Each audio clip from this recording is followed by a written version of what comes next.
Good afternoon, I'm Raine Musñgi. This is Newsfeed. The rally continues at the Philippine Stock Exchange. The main index inching toward the 7,200 level after jumping 1% in Tuesday's trade. Holding firms lifted the local stock market, advancing nearly 2% thanks to strong gains in Ayala Corporation, SM Investments, and GT Capital. Value turnover improved to 6.7 billion pesos. But losers top gainers 117 to 94. Investors are looking ahead to the highly anticipated meeting of the U.S. Federal Reserve, which kicks off tonight Manila time. It's widely expected to end with the Fed's first rate cut in 4 years.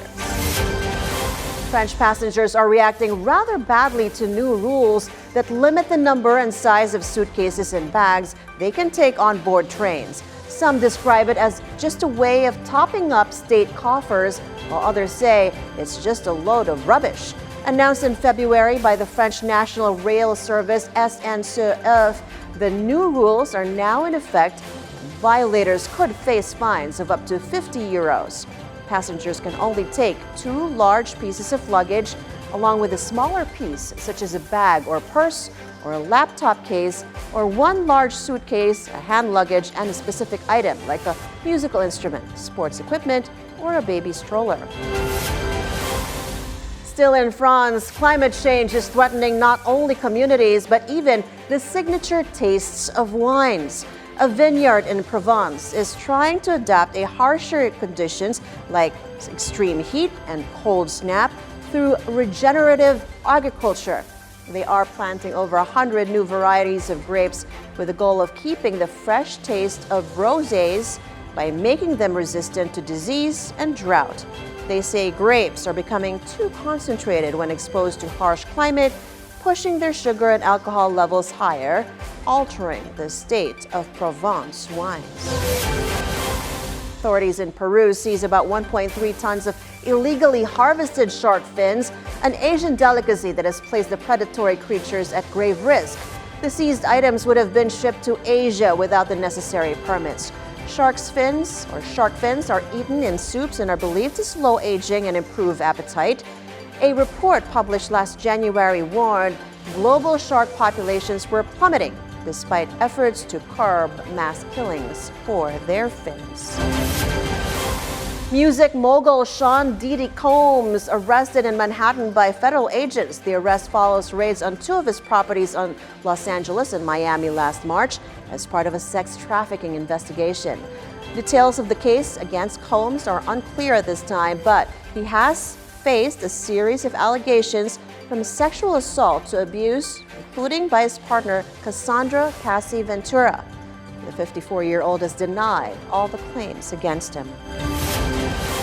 Here at home, police have identified at least 12 individuals who are allegedly part of Pastor Apollo Quiboloy's so-called Angels of Death. A confidential report obtained by BNC shows these individuals are highly trained, current and former members of the police and military from Davao City and other areas in Mindanao. Some were employed by the KOJC leader as assassins. The PNP has said the Angels of Death are real people, possibly a private army, and not just a figurative speech.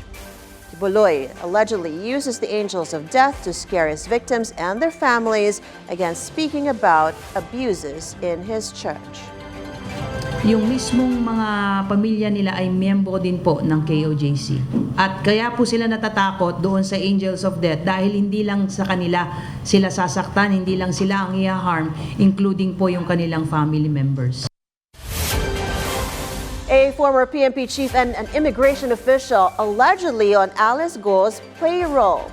Appearing at the resumption of the Senate Pogo hearings, PAGCOR's Senior Vice President for Security, Raul Villanueva, said the dismissed Bamban Tarlac mayor paid the officials millions of pesos to help in her Pogo operations.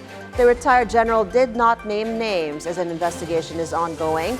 The Presidential Anti-Organized Crime Commission says it will let the concerned agencies conduct their own probe out of courtesy. And before we go, here's a look at today's market winners and losers.